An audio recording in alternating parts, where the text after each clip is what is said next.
All right. Well, good evening, everybody. As you can see, I'm doing a stream, but it's not necessarily on behalf of the iLead Company.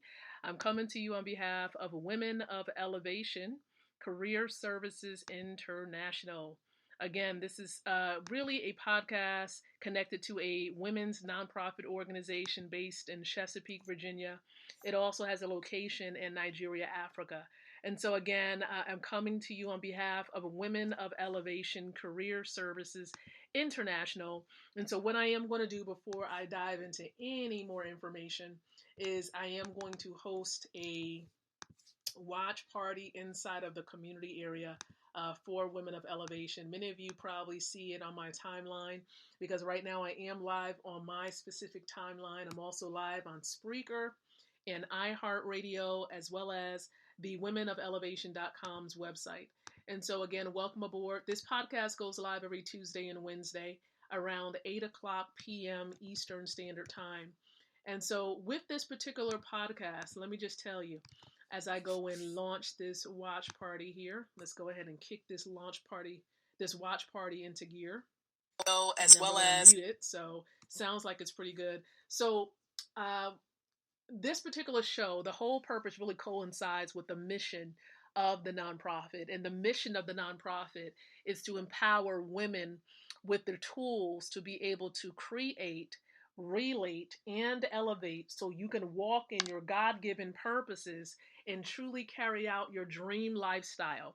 That is the purpose of this podcast show specifically. So if you know of any women that can use help when it comes to career empowerment, right? If you know people who are just struggling, whatever career they're in, they could very well be in the corporate space and still have jobs, right?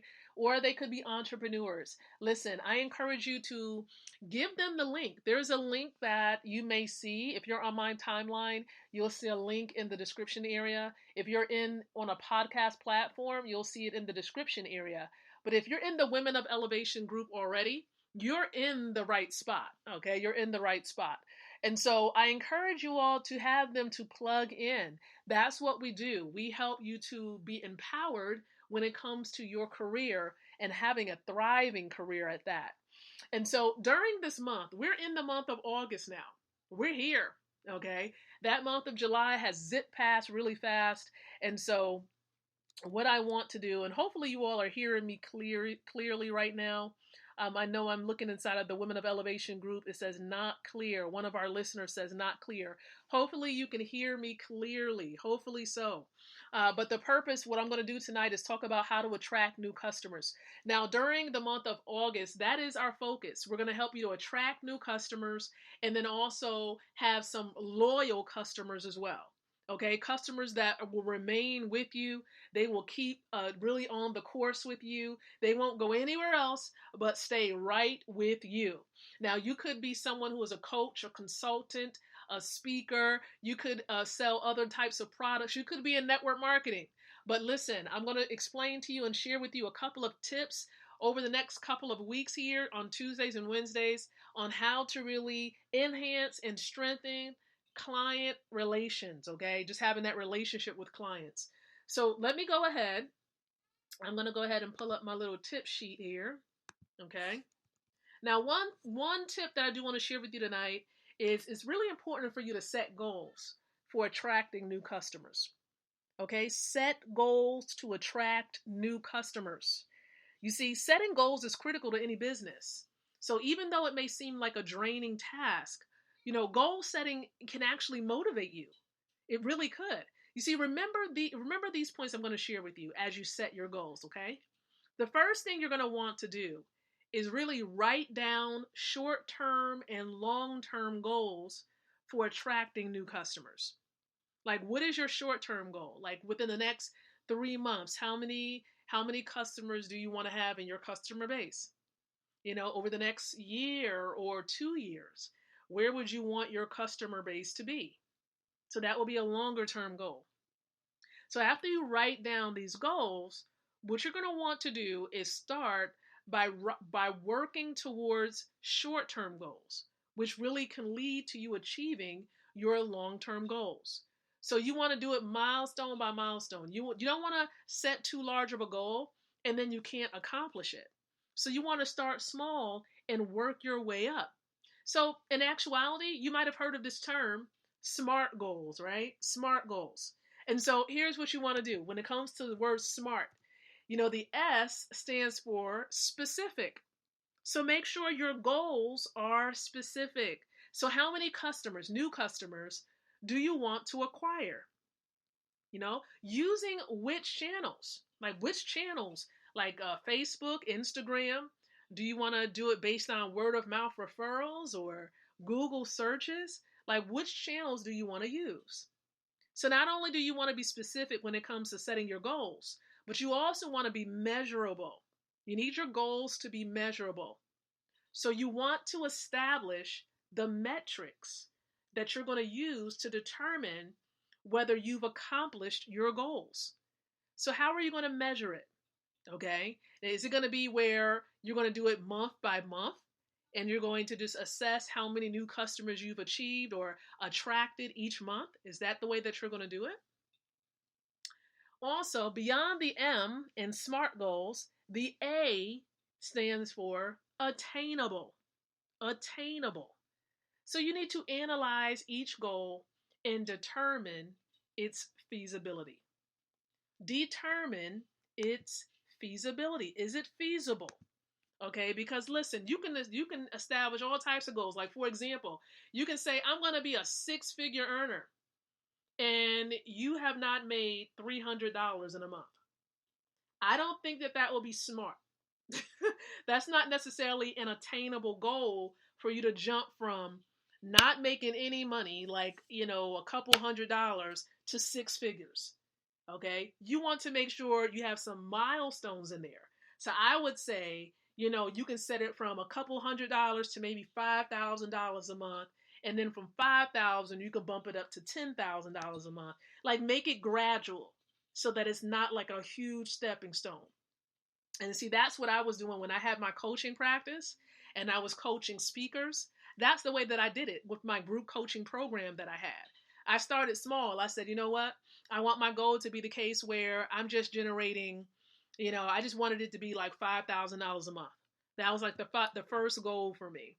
And then once I was able to achieve that, what I did was I increased the number of clients that I needed to have a part of the group coaching program.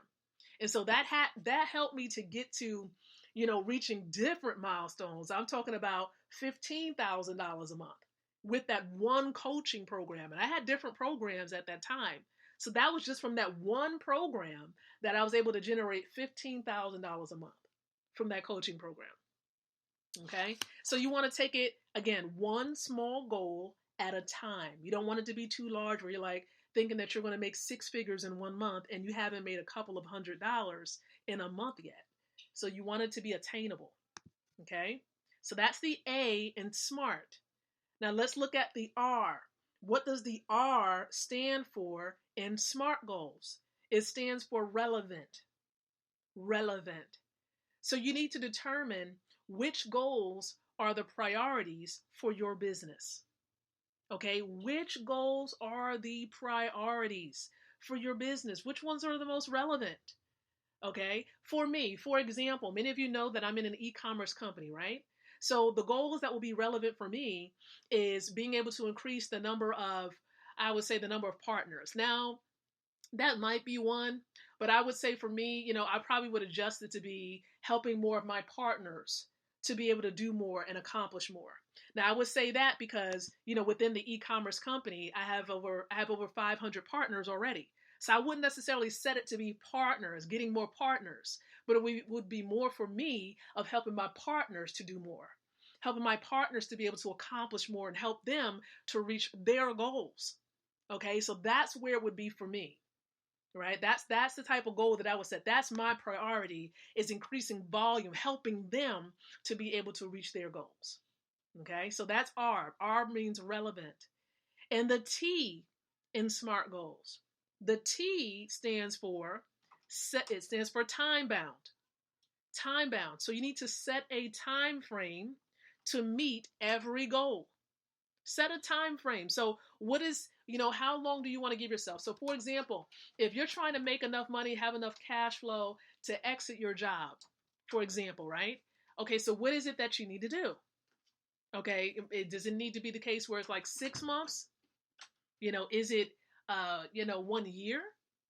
Okay, think about this for yourself. Okay, because everybody's time frame will be a little bit different. You don't want to be the case where you're saying, I'm leaving my job in 30 days, and that may not be realistic for you. So you have to think about time frames for yourself. If you want freedom, but you're working the job and you don't set a time frame as to when you plan on exiting that job, is that really a goal? Okay, is it really a goal if you haven't set a time frame to it? And it's okay. You might go back to it and realize once you reach that date that you didn't actually accomplish the goal. You can always adjust it because again, things may not work out exactly the way that you plan, and it's okay. Nothing works completely perfectly. Okay? If it is perfect, it must be godlike. Okay? Because there's only one person that's perfect, and that's God. Okay, that's God. So I'm telling you, go make sure your goals are smart. Write down your short term and your long term goals, for attracting new customers. So think about that for yourself because only you know the number of customers that you want, how many that you want on a monthly basis that you want to bring in new. So think about that. So remember, SMART: specific, measurable, attainable, relevant, and time bound. So again, this has been the Revitalize the Total Woman podcast. Okay, this podcast, I'm giving you all a heads up. Many of you probably seen the flyer inside of the Women of Elevation group, and you might have seen the flyer on my timeline. We're giving you a heads up that the triumphant award celebration will be virtual this year. We're trying to ensure that everyone remains safe, and we've included some more new categories for the celebration. So we have, for example, the triumphant spouse. We have the triumphant essential worker. We have the triumphant college graduate and many others. And during this virtual celebration, we plan on having a fashion show and some other forms of entertainment is going to be a part of this virtual celebration. So I'm extremely excited to be hosting it along with my sister, right? We call ourselves sisters for sure, and that is Miss Latoya Flowers. And so I'm excited about that. Now, this virtual celebration is going to be happening on Saturday, October the 10th. All right, Saturday, October the 10th, from about 5 o'clock p.m. Eastern Standard Time to 7 o'clock. Go ahead, mark your calendars. You're going to have a time where you can actually register and be a part of this event. And there are some perks for registering for this event. So definitely you want to stick around and be available to get that information, okay? So I appreciate you on tonight. We're going to be back for another episode here with the Revitalize the Total Woman podcast tomorrow night at 8 p.m. Be sure to visit the website for Women of Elevation to stay updated, and that website is womenofelevation.com. You all be blessed and have a great evening.